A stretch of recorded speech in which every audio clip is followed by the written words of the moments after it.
পাঁচলায় পান চাষের বিদায় ঘণ্টা। কয়েক বছর আগে প্রতিটি গ্রামের অধিকাংশ পরিবার কৃষিকার্যের সঙ্গে যুক্ত ছিল।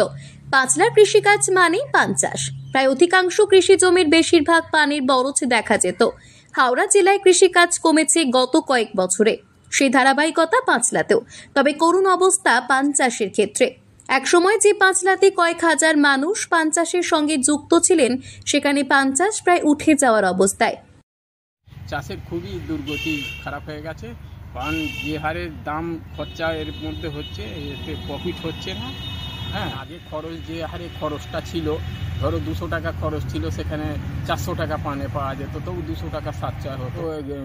এর ফাঁকে ফাঁকে করতে হচ্ছে, আরও অন্য কিছু কাজকর্ম করে সংসার ম্যানেজ করতে হচ্ছে। পাঁচলা এলাকায় প্রচুর চাষ ছিল, যা সব লোকেরই প্রায় ঘর ঘর চাষ ছিল, অন্য কাজও করতো, চাষও ছিল।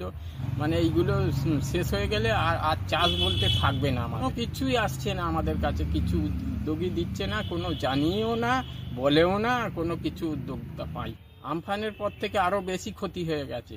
মানে আর কোনো দাম হচ্ছে না, যত দিন যাচ্ছে তত ওই পানের বাজার খারাপ হয়ে যাচ্ছে। হাতে গোনা কয়েকজন মানুষ পান চাষের সঙ্গে যুক্ত। পানির বাজার দর বৃদ্ধি পাওয়া তো দূরের কথা, কমছে পান পাতার মূল্য। তখন জেলায় একাধিক বাজার, সকাল সন্ধ্যা দুবেলা জেলার বিভিন্ন প্রান্ত থেকে কৃষক বাজারে হাজির হতো উৎপন্ন ফসল নিয়ে। পান চাষ ছিল গ্রামের অধিকাংশ পরিবারের আয়ের প্রধান উৎস। হাওড়া পান বাজার, উলুবেড়িয়া খলিশানি পান বাজার এবং আমতা রোড বাজার। জেলার পান বাজার অচল অবস্থা।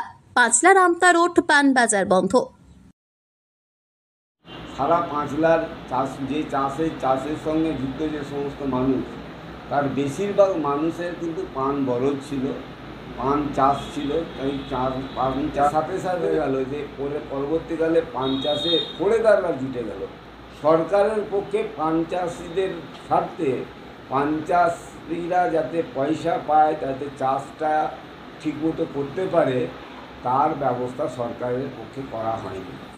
পান চাষ থেকে মানুষ সরে যাবার মূল কারণ পান পাতার বাজার দর কমে যাওয়া। তারপরেও যে কয়েকজন চাষি কোনো রকমে পান চাষ জিইয়ে রেখেছিল, সেটুকু শেষ হয় আমফানে। পাঁচলা ব্লকের দেউলপুর, গঙ্গাধরপুর, জুজার সাহা, জয়নগর, বনহরিশপুর, মেলো, শাকখালির মতো বিভিন্ন গ্রামে আমফানে দারুণ ক্ষতি হয় পান চাষে। সরকারিভাবে পান চাষিদের সহযোগিতা করা হলেও ক্ষতিপূরণ থেকে বঞ্চিত হয় প্রকৃত পান চাষি। একদিকে উৎপন্ন ফসলের দাম কম, অন্যদিকে প্রাকৃতিক দুর্যোগ দারুণ সমস্যায় ফেলে কৃষকদের।